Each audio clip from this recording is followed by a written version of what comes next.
लालू यादव जी वरिष्ठ हैं, हमारे सीनियर हैं और हम सभी उनका बहुत सम्मान करते हैं। जनता पूरी तरह से जातिवाद की राजनीति, परिवारवाद की राजनीति, मंडल के नाम पे शोषण की राजनीति, इसको नकार चुकी है। तो जो लोग साफ छवि के लोगों को चुनाव तक नहीं लड़वाने के लिए ढूंढ सकते हैं, उनको ऐसी टिप्पणी नहीं करनी चाहिए कि भारतीय जनता पार्टी जो 2 सीटें लड़ रही है वहां हमारी जीत सुनिश्चित है और बाकी 2 सीटों पे भी एनडीए विजयी होगा। भाजपा के राष्ट्रीय महामंत्री ऋतुराज सिन्हा ने प्रेस ब्रीफिंग किया है। ऋतुराज सिन्हा ने कहा है कि लालू प्रसाद यादव बड़े हैं, उनके प्रति आदर है। भारतीय जनता पार्टी ने 10 दिनों में 10 करोड़ सदस्य बनाया है।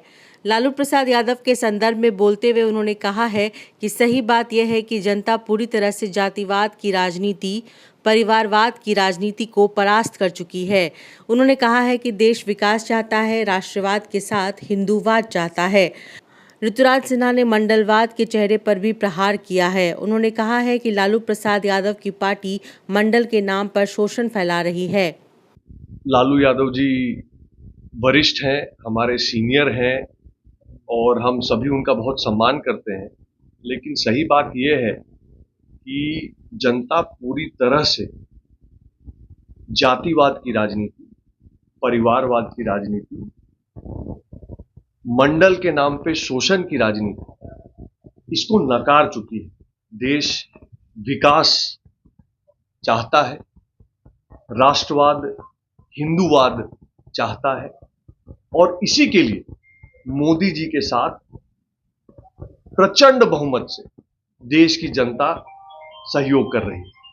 उपचुनाव में राजद चुनाव कैंपेन के लिए भी नहीं निकल पा रही है। उपचुनाव में खड़ा करने के लिए उनके पास छवि के उम्मीदवार भी नहीं मिले। आज ऋतुराज सिन्हा ने लालू प्रसाद यादव और बिहार के महागठबंधन पर आक्रमण किया है। दावा किया कि सभी 4 सीट बीजेपी जीत रही है। का आंकड़ा जारी किया और इस दीपावली को अपराधियों की दीपावली कहा है कि घटनाएं जिस तरह से हुई हैं बिहार सरकार उसे रोकने में असमर्थ है। देखिए, तेजस्वी यादव जी को यह बात कहने का कोई अधिकार नहीं। पूरा बिहार जानता है कि अभी उपचुनाव के माहौल में कौन किस तरह के एलिमेंट को, कौन परिवारवादी ताकतों को, गुंडा बालू माफिया की ताकतों को, गलत लोगों को, जिनके ऊपर क्रिमिनल केस है, ऐसे लोगों को चुनाव लड़वा रहा है। तो जो लोग साफ छवि के लोगों को चुनाव तक नहीं लड़वाने के लिए ढूंढ सकते हैं, उनको ऐसी टिप्पणी नहीं करनी चाहिए।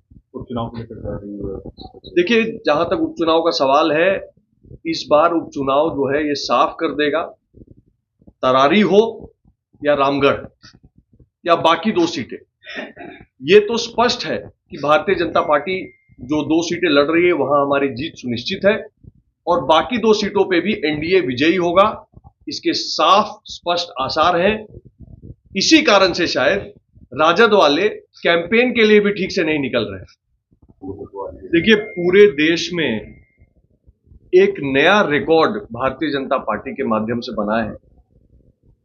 कुल 50 दिनों में भारतीय जनता पार्टी ने 10 करोड़ से अधिक सदस्य पूरे देश में बनाए, जबकि बंगाल, महाराष्ट्र, हरियाणा, जम्मू कश्मीर, झारखंड जैसे प्रदेशों में सदस्यता अभियान देरी से शुरू हुआ।